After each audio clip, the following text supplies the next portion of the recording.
नमस्कार जी। केंद्रीय मंत्रिमंडल में मेरे सहयोगी श्रीमान गजेंद्र सिंह शेखावत जी, प्रहलाद सिंह पटेल जी, श्री विश्वेश्वर टूडू जी, राज्य के मुख्यमंत्री, राज्यों के मंत्रीगण, देश भर की पंचायतों से जुड़े सभी सदस्य, पानी समिति से जुड़े सदस्य और देश के कोने कोने में वर्चुअली इस कार्यक्रम के साथ जुड़े हुए कोटि कोटि मेरे भाई और बहनों, आज 2 अक्टूबर का दिन है। देश के 2 महान सपूतों को हम बड़े गर्व के साथ याद करते हैं। पूज्य बापू और लाल बहादुर शास्त्री जी, इन दोनों महान व्यक्तित्वों के हृदय में भारत के गांव ही बसे थे। मुझे खुशी है कि आज के दिन देश भर के लाखों गांवों के लोग ग्राम सभाओं के रूप में जल जीवन संवाद कर रहे हैं। ऐसे अभूतपूर्व और राष्ट्रव्यापी मिशन को इसी उत्साह और ऊर्जा से सफल बनाया जा सकता है। जल जीवन मिशन का विजन सिर्फ लोगों तक पानी पहुंचाने का ही नहीं है, ये डिसेंट्रलाइजेशन का, विकेंद्रीकरण का, उसका भी एक बहुत बड़ा मूवमेंट है। ये village driven, women driven movement है। इसका मुख्य आधार जन आंदोलन और जन भागीदारी है। और आज ये हम इस आयोजन में होते हुए देख रहे हैं। भाइयों बहनों, जल जीवन मिशन को अधिक सशक्त, अधिक पारदर्शी बनाने के लिए आज कई और कदम भी उठाए गए हैं। जल जीवन मिशन ऐप, इस पर इस अभियान से जुड़ी सभी जानकारियां एक ही जगह पर मिल जाएगी। कितने घरों तक पानी पहुंचा, पानी की क्वालिटी कैसी है, वाटर सप्लाई स्कीम का पूरा विवरण, सब कुछ इस ऐप पर मिलेगा। आपके गांव की जानकारी उस पर होगी। वाटर क्वालिटी मॉनिटरिंग और सर्वेलेंस फ्रेमवर्क से वाटर क्वालिटी को बनाए रखने में बहुत मदद मिलेगी। गांव के लोग भी इसकी मदद से अपने यहां के पानी की शुद्धता पर बारीक नजर रख पाएंगे। साथियों, इस वर्ष पूज्य बापू की जन्म जयंती हम आजादी के अमृत महोत्सव के इस महत्वपूर्ण कालखंड में साथ साथ मना रहे हैं।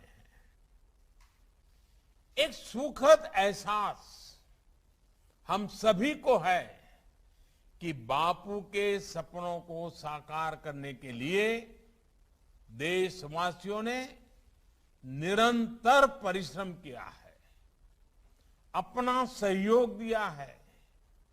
आज देश के शहर और गांव खुद को खुले में शौच से मुक्त घोषित कर चुके हैं। करीब करीब 2 लाख गांवों ने अपने यहां कचरा प्रबंधन का काम शुरू कर दिया है। 40,000 से ज्यादा ग्राम पंचायतों ने सिंगल यूज प्लास्टिक को बंद करने का भी फैसला लिया है। लंबे समय तक उपेक्षा की शिकार रही खादी, हैंडीक्राफ्ट, इसकी बिक्री भी अब कई गुना ज्यादा हो रही है। इन सभी प्रयासों के साथ ही आज देश आत्मनिर्भर भारत अभियान के संकल्प के साथ आगे बढ़ रहा है। साथियों, गांधी जी कहते थे कि ग्राम स्वराज का वास्तविक अर्थ आत्मबल से परिपूर्ण होना है। आत्मबल।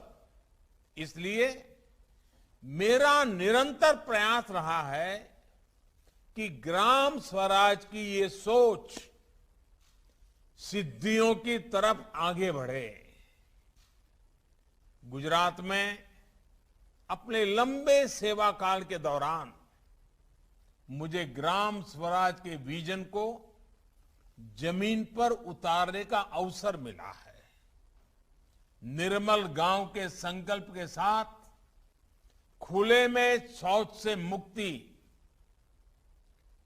जल मंदिर अभियान के माध्यम से गांव की पुरानी बावड़ियों को पुनर्जीवित करना, ज्योतिर्ग्राम योजना के तहत गांव में 24 घंटे बिजली पहुंचाना, तीर्थग्राम योजना के तहत गांव में दंगे फिसाद के बदले में सौहार्द को प्रोत्साहन देना, ई ग्राम और ब्रॉडबैंड से सभी ग्राम पंचायतों की कनेक्टिविटी, ऐसे अनेक प्रयासों से गांव और गांव की व्यवस्थाओं को राज्य के विकास का मुख्य आधार बनाया गया। बीते 2 दशकों में गुजरात को ऐसी योजनाओं के लिए, विशेषकर पानी के क्षेत्र में बेहतरीन काम करने के लिए राष्ट्रीय भी और अंतर्राष्ट्रीय संस्थानों से भी अनेकों अवार्ड भी मिले हैं। साथियों, 2014 में जब देश ने मुझे ये नया दायित्व दिया तो मुझे गुजरात में ग्राम स्वराज के अनुभवों का राष्ट्रीय स्तर पर विस्तार करने का अवसर मिला। ग्राम स्वराज का मतलब सिर्फ पंचायतों में चुनाव कराना, पंच सरपंच चुनना, इतना ही नहीं होता है। ग्राम स्वराज का असली लाभ तभी मिलेगा जब गांव में रहने वालों की गांव के विकास कार्यों से जुड़ी प्लानिंग और मैनेजमेंट तक में सक्रिय सहभागिता हो। इसी लक्ष्य के साथ सरकार द्वारा विशेषकर जल और स्वच्छता के लिए 2.25 लाख करोड़ रुपए से ज्यादा की राशि सीधे ग्राम पंचायतों को दी गई है। आज एक तरफ जहां ग्राम पंचायतों को ज्यादा से ज्यादा अधिकार दिए जा रहे हैं, दूसरी तरफ पारदर्शिता का भी पूरा ध्यान रखा जा रहा है। ग्राम स्वराज को लेकर केंद्र सरकार की प्रतिबद्धता का एक बड़ा प्रमाण जल जीवन मिशन और पानी समितियां भी है। साथियों, हमने बहुत सी ऐसी फिल्में देखी हैं, कहानियां पढ़ी हैं, कविताएं पढ़ी हैं, जिनमें विस्तार से ये बताया जाता है कि कैसे गांव की महिलाएं और बच्चे पानी लेने के लिए मीलों मीलों दूर चलकर जा रहे हैं। कुछ लोगों के मन में गांव का नाम लेते ही ऐसी ही कठिनाइयों की तस्वीर उभरती है, लेकिन बहुत ही कम ही लोगों के मन में ये सवाल उठता है कि आखिर इन लोगों को हर रोज किसी नदी या तालाब तक क्यों जाना पड़ता है? आखिर क्यों नहीं पानी इन लोगों तक पहुंचता? मैं समझता हूं जिन लोगों पर लंबे समय तक नीति निर्धारण की जिम्मेदारी थी, उन्हें ये सवाल खुद से जरूर पूछना चाहिए था, लेकिन ये सवाल पूछा नहीं गया, क्योंकि ये लोग जिन स्थानों पर रहे वहां पानी की इतनी दिक्कत उन्होंने देखी नहीं थी। बिना पानी की जिंदगी का दर्द क्या होता है वो उन्हें पता ही नहीं था। घर में पानी, स्विमिंग पूल, उसमें भी पानी, सब जगह पानी पानी। ऐसे लोगों ने कभी गरीबी देखी ही नहीं थी, इसलिए गरीबी उनके लिए एक आकर्षण रही, लिटरेचर और बौद्धिक ज्ञान दिखाने का जरिया बन गई। इन लोगों में एक आदर्श गांव के प्रति मोह होना चाहिए था, लेकिन ये लोग गांव के अभावों को ही पसंद करते रहे। मैं तो गुजरात जैसा राज्य से हूं जहां अधिकतर सूखे की स्थिति मैंने देखी है। मैंने ये भी देखा है कि पानी की एक एक बूंद का कितना महत्व होता है। इसलिए गुजरात का मुख्यमंत्री रहते हुए लोगों तक जल पहुंचाना और जल संरक्षण मेरी प्राथमिकताओं में रहे। हमने ना सिर्फ लोगों तक, किसानों तक पानी पहुंचाया, बल्कि ये भी सुनिश्चित किया कि भूजल स्तर बढ़े। ये एक बड़ी वजह रही कि प्रधानमंत्री बनने के बाद मैंने पानी से जुड़ी चुनौतियों पर लगातार काम किया है। आज जो नतीजे हमें मिल रहे हैं वो हर भारतीय को गर्व से भर देने वाले हैं। आजादी से लेकर 2019 तक हमारे देश में सिर्फ 3 करोड़ घरों तक ही नल से जल पहुंचता था। 2019 में जल जीवन मिशन शुरू होने के बाद से 5 करोड़ घरों को पानी के कनेक्शन से जोड़ा गया है। आज देश के लगभग 80 जिलों के करीब 1.25 लाख गांवों के हर घर में नल से जल पहुंच रहा है।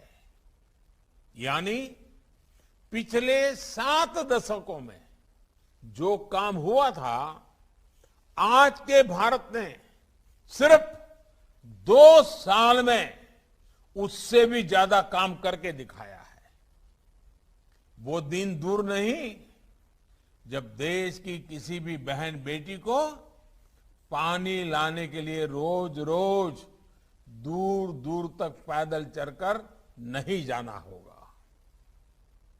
वो अपने समय का सदुपयोग अपनी बेहतरी, अपनी पढ़ाई लिखाई या अपने रोजगार पर उसको शुरू करने में कर पाएगी। भाइयों और बहनों, भारत के विकास में पानी की कमी बाधा न बने, इसके लिए काम करते रहना हम सभी का दायित्व है। सबका प्रयास बहुत आवश्यक है। हम अपनी आने वाली पीढ़ियों के प्रति भी जवाबदेह हैं। पानी की कमी की वजह से हमारे बच्चे अपनी ऊर्जा राष्ट्र निर्माण में न लगा पाए, उनका जीवन पानी की किल्लत से निपटने में ही बीत जाए, ये हम नहीं होने दे सकते। इसके लिए हमें युद्ध स्तर पर अपना काम जारी रखना होगा। आजादी के 75 साल, बहुत समय बीत गया। अब हमें बहुत तेजी करनी है। हमें ये सुनिश्चित करना होगा कि देश के किसी भी हिस्से में टैंकरों या ट्रेनों से पानी पहुंचाने की फिर नौबत ना आए। साथियों, मैंने पहले भी कहा है कि पानी का उपयोग हमें प्रसाद की तरह करना चाहिए। लेकिन कुछ लोग पानी को प्रसाद नहीं, बहुत ही सहज सुलभ मानकर उसे बर्बाद करते हैं। वो पानी का मूल्य ही नहीं समझते। पानी का मूल्य वो समझता है जो पानी के अभाव में जीता है। वही जानता है एक एक बूंद पानी जुटाने में कितनी मेहनत करनी पड़ती है। मैं देश के हर उस नागरिक से कहूंगा जो पानी की प्रचुरता में रहते हैं, मेरा उनसे आग्रह है कि आपको पानी बचाने के ज्यादा प्रयास करने चाहिए और निश्चित तौर पर इसके लिए लोगों को अपनी आदतें भी बदलनी होगी। हमने देखा है कई जगह नल से पानी गिरता रहता है, लोग परवाह नहीं करते। कई लोग तो मैंने ऐसे देखे हैं जो रात में नल खुला छोड़कर उसके नीचे बाल्टी उलट कर रख देते हैं। सुबह जब पानी आता है, बाल्टी पर गिरता है, तो उसकी आवाज उनके लिए मॉर्निंग अलार्म का काम करती है। वो ये भूल जाते हैं कि दुनिया भर में पानी की स्थिति कितनी अलार्मिंग होती जा रही है। मैं मन की बात में भी अक्सर ऐसे महानुभावों का जिक्र करता हूं जिन्होंने जल संरक्षण और जल संचयन को अपने जीवन का सबसे बड़ा मिशन बनाया हुआ है। ऐसे लोगों से भी सीखा जाना चाहिए, प्रेरणा लेनी चाहिए। देश के अलग अलग कोनों में अलग अलग प्रयोग होते हैं, उसकी जानकारी हमें अपने गांव में काम आ सकती है। आज इस कार्यक्रम से जुड़ी देश भर की ग्राम पंचायतों से भी मेरा आग्रह है, गांव में पानी के स्रोतों की सुरक्षा और स्वच्छता के लिए जी जान से काम करें। बारिश के पानी को बचा रखकर घर में उपयोग से निकले पानी का खेती में इस्तेमाल करके कम पानी वाली फसलों को बढ़ावा देकर ही हम अपने लक्ष्यों को हासिल कर सकते हैं। साथियों, देश में बहुत से क्षेत्र ऐसे हैं जहां प्रदूषित पानी की दिक्कत है। कुछ क्षेत्रों में पानी में आर्सेनिक की मात्रा अधिक होती है। ऐसे क्षेत्रों में हर घर में पाइप से शुद्ध जल पहुंचना वहां के लोगों के जीवन को मिले सबसे बड़े आशीर्वाद की तरह है। एक समय इंसेफेलाइटिस, दिमागी बुखार से प्रभावित देश के 61 जिले में, 60 से अधिक जिले में नल कलेक्शन की संख्या सिर्फ 8 लाख थी। आज ये बढ़कर 1 करोड़ 11 लाख से ज्यादा हो गई है। देश को जो जिले विकास की दौड़ में सबसे पीछे रह गए थे, जिन जिलों में विकास की एक अभूतपूर्व आकांक्षा है, वहां प्राथमिकता के आधार पर हर घर जल पहुंचाया जा रहा है। आकांक्षी जिलों में अब नल कनेक्शन की संख्या 31 लाख से बढ़कर 1 करोड़ 16 लाख से ज्यादा हो गई है। साथियों, आज देश में पीने के पानी की सप्लाई ही नहीं, पानी के प्रबंधन और सिंचाई का एक व्यापक इंफ्रास्ट्रक्चर खड़ा करने को लेकर भी बड़े स्तर पर काम चल रहा है। पानी के प्रभावी प्रबंधन के लिए पहली बार जल शक्ति मंत्रालय के अंतर्गत पानी से जुड़े अधिकतर विषय लाए गए हैं। मां गंगा जी के साथ साथ दूसरी नदियों के पानी को प्रदूषण मुक्त करने के लिए स्पष्ट रणनीति के साथ काम चल रहा है। अटल भूजल योजना के तहत देश के 7 राज्यों में ग्राउंड वाटर लेवल को ऊपर उठाने के लिए काम हो रहा है। बीते 7 सालों में प्रधानमंत्री कृषि सिंचाई योजना के तहत पाइप इरिगेशन और माइक्रो इरिगेशन पर भी बहुत बल दिया गया है। अब तक 13 लाख हेक्टेयर से अधिक जमीन को माइक्रो इरिगेशन के दायरे में लाया जा चुका है। पर ड्रॉप मोर क्रॉप, इस संकल्प को पूरा करने के लिए अनेक ऐसे प्रयास चल रहे हैं। लंबे समय से लटकी सिंचाई की 99 बड़ी परियोजनाओं में से लगभग आधी पूरी की जा चुकी है और बाकियों पर तेजी से काम चल रहा है। देश भर में डैम्स की बेहतर मैनेजमेंट और उनके रखरखाव के लिए हजारों करोड़ रुपए से एक विशेष अभियान चलाया जा रहा है। इसके तहत 200 से अधिक डैम्स को सुधारा जा चुका है।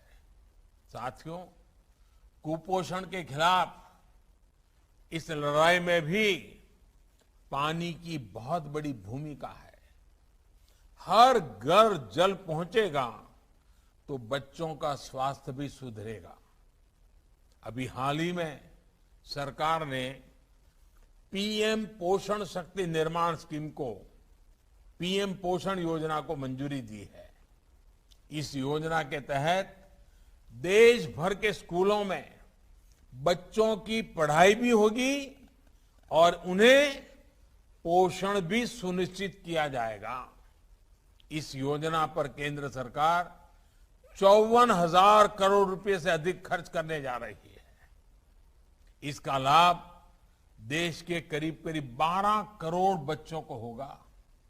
साथियों, हमारे यहां कहा जाता है कि उपकर्तुम यथा सुअल्पम समर्थो न तथा महान, प्रायः कुपः तुषाम हंति सततम न तु बारिदिहि। यानी पानी का एक छोटा सा कुआं लोगों की प्यास बुझा सकता है, जबकि इतना बड़ा समुंदर ऐसा नहीं कर पाता। ये बात कितनी सही है। कई बार हम देखते हैं कि किसी का छोटा सा प्रयास बहुत से बड़े फैसलों से भी बड़ा होता है। आज पानी समिति पर भी यही बात लागू होती है। जल व्यवस्था की देखरेख और जल संरक्षण से जुड़े काम भले ही पानी समिति अपने गांव के दायरे में करती है, लेकिन इसका विस्तार बहुत बड़ा है। ये पानी समितियां गरीबों, दलितों, वंचितों, आदिवासियों के जीवन में बहुत बड़ा बदलाव ला रही है। जिन लोगों को आजादी के बाद 7 दशकों तक नल से जल नहीं मिल पाया था, छोटे से नल ने उनकी दुनिया ही बदल दी है। और ये भी गर्व की बात है कि जल जीवन मिशन के तहत बन रही पानी समितियों में 50% सदस्य अनिवार्य रूप से महिलाएं ही होती हैं। ये देश की उपलब्धि है कि इतने कम समय में करीब 3.5 लाख गांवों में पानी समितियां बन चुकी हैं। अभी कुछ दिन पहले हमने जल जीवन संवाद के दौरान भी देखा है कि इन पानी समितियों में गांव की महिलाएं कितनी कुशलता से काम कर रही हैं। मुझे खुशी है कि गांव की महिलाओं को अपने गांव के पानी की जांच के लिए विशेष तौर पर ट्रेनिंग भी दी जा रही है।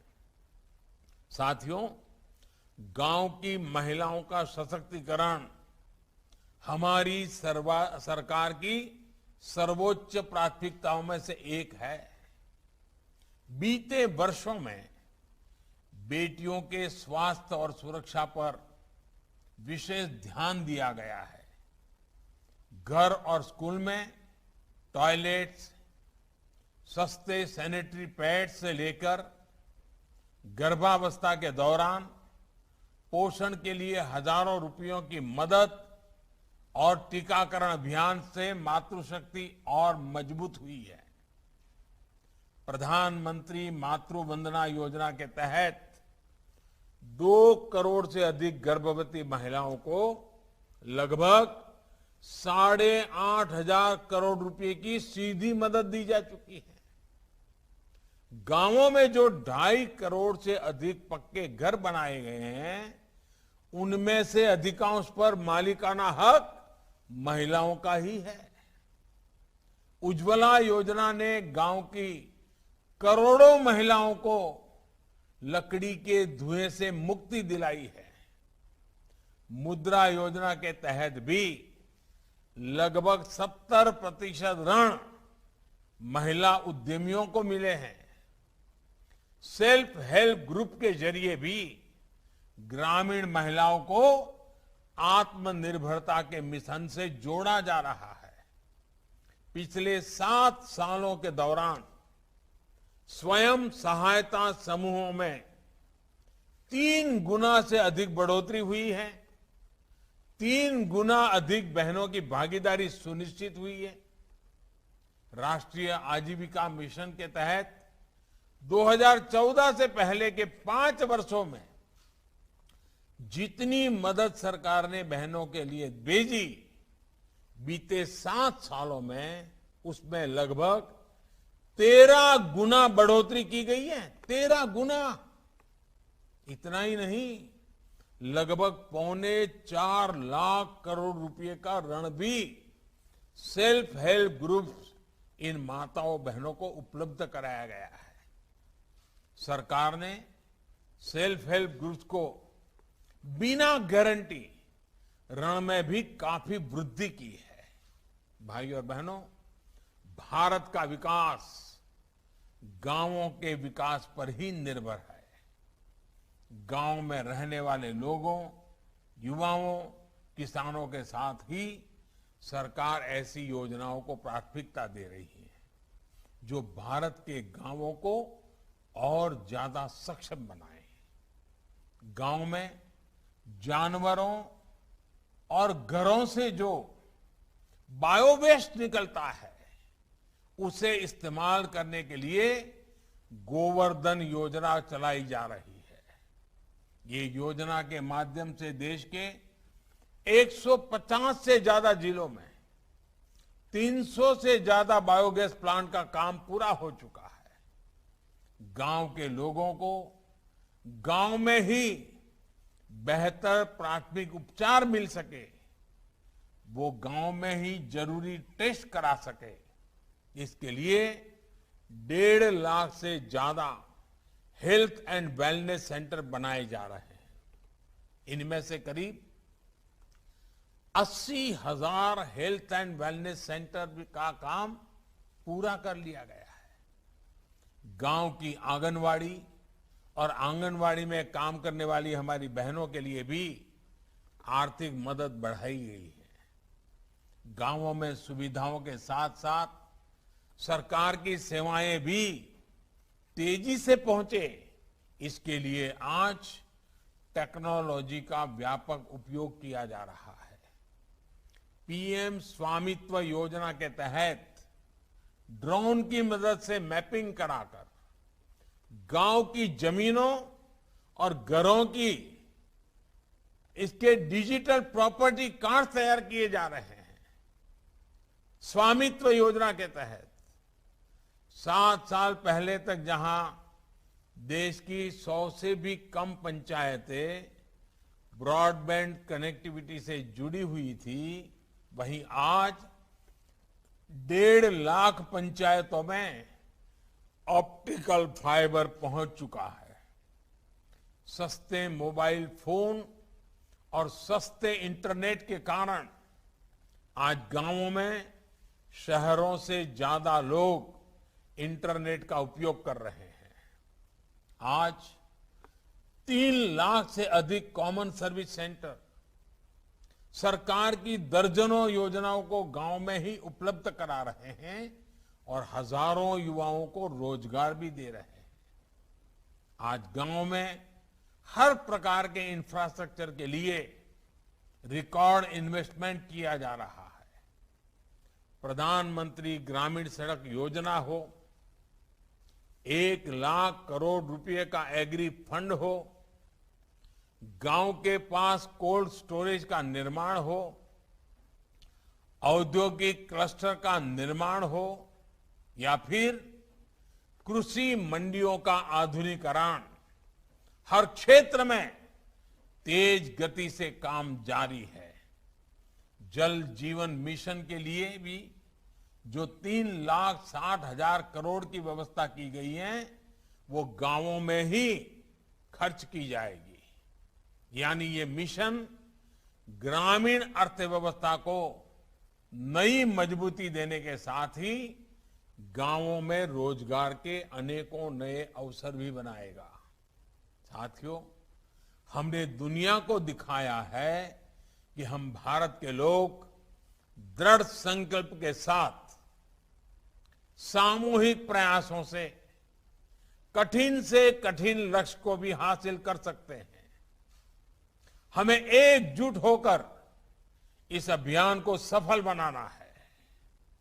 जल जीवन मिशन जल्द से जल्द अपने लक्ष्य तक पहुंचे, इसी कामना के साथ मैं अपनी बात समाप्त करता हूं। आप सभी को बहुत बहुत शुभकामनाएं। धन्यवाद। कोटि कोटि धन्यवाद माननीय प्रधानमंत्री जी। बापू के अमर आदर्श को चरितार्थ कर भारत माता के चरणों में पुनः अपने सेवा पुष्प अर्पित करने के लिए आपका बहुत बहुत आभार।